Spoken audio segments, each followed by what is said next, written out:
po, sir, ang mensahe nyo sa mga kabataan natin?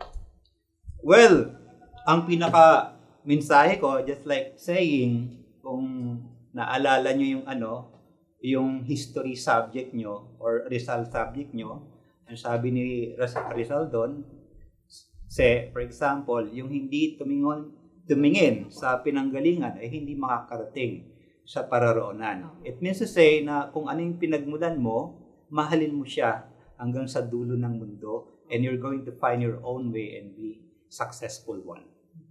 Diba? Love who you are. Love who you are. Diba?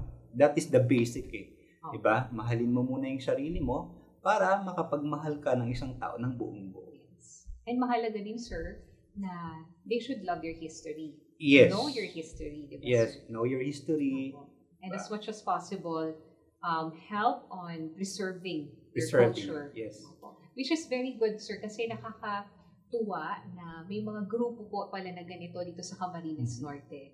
And it's good to know po na you're one of them. Tinutulungan niyo po ang mga Camartenyo na muli po nating buhayin ang ating kultura. Yung, especially po sa side niyo yung Filipino martial arts. Diba po? And now, sana mag-open yung doors by this platform para sa mga kabataan na very keen or interested on learning